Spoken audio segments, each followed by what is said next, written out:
Ensuite, on va s'attacher à, à réaliser l'insertion en fait du fichier architectural. Alors, clairement, dans Revit, on a plusieurs acteurs. On a l'architecte qui va nous fournir les informations architecturales, l'environnement, le type de mur, etc., etc. Et nous, en tant qu'électriciens, on va devoir implanter nos équipements à l'intérieur de ce fichier. Donc pour ça, on va aller utiliser l'onglet Insérer ici, puis on va ici dans Lier Revit. Alors, quelle est la différence entre une... Alors avant que je commence ça, quelle est la différence entre une liaison et une importation? Lier un fichier, vous allez avoir la possibilité de réviser votre fichier. C'est-à-dire que si jamais votre architecte a décidé de modifier son fichier source, vous aurez une mise à jour automatique, automatique ou non, de ce fichier. Donc vous avez une collaboration plus ou moins entre le fichier source et votre fichier à vous. Et puis importer, là vous importez un élément et là il n'y a aucune modification. Si jamais le fichier est modifié, vous ne le verrez pas. Donc là ici on va faire lier Revit et on va aller utiliser un fichier qui s'appelle ArcLink. C'est un fichier source Revit qu'on utilise souvent pour les formations. Et donc ici, ce fichier, il est de 2018. Et donc là, on a la mise à jour du modèle entre la version 2018 et la version 2025. Donc l'importation se fait.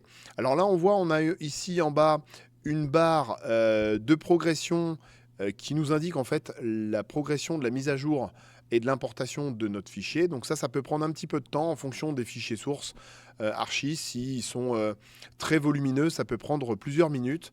Donc là, vous voyez, c'est pas un fichier qui est très gros de base, mais déjà, ça prend déjà quelques secondes.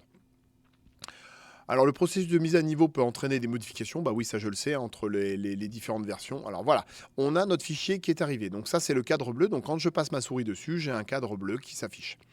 L'une des premières choses à faire tout de suite, c'est bien évidemment de cliquer sur le cadre bleu pour avoir l'ensemble du projet de sélectionner. Et je viens ici, tout de suite, verrouiller mon projet. De telle sorte à ce que, si jamais, par inadvertance, je viens cliquer sur mon projet et je le balade, voilà, je n'ai pas la possibilité de le faire.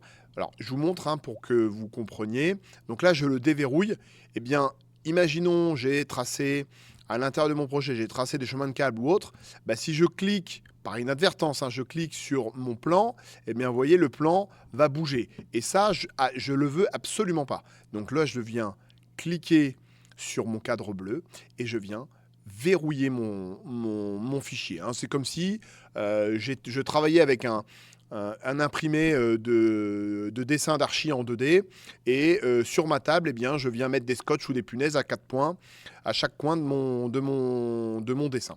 Voilà. Donc une fois que c'est fait, je vais redimensionner les vues. Alors, c'est pas vraiment on redimensionne rien.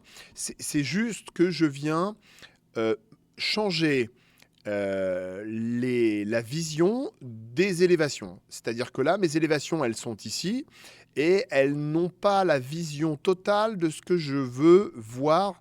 Et voilà, elles ne sont pas positionnées correctement. Donc là, je viens sélectionner ma vue et je viens la mettre bien au nord. Pareil pour la vue ouest. Je viens sélectionner ici ma vue est, donc je vais essayer de la mettre à peu près en face de l'autre. Et là, je viens sélectionner ma vue sud pour la mettre bien correctement vers le sud. Donc là, j'ai mes 4 points, on va dire 4 points cardinaux, mes 4 vues d'élévation, nord, ouest, est et sud, qui sont parfaitement positionnés tout autour de mon bâtiment. Voilà, donc là maintenant on va s'attacher à collaborer avec la maquette pour récupérer les informations de cette maquette et derrière créer nos vues.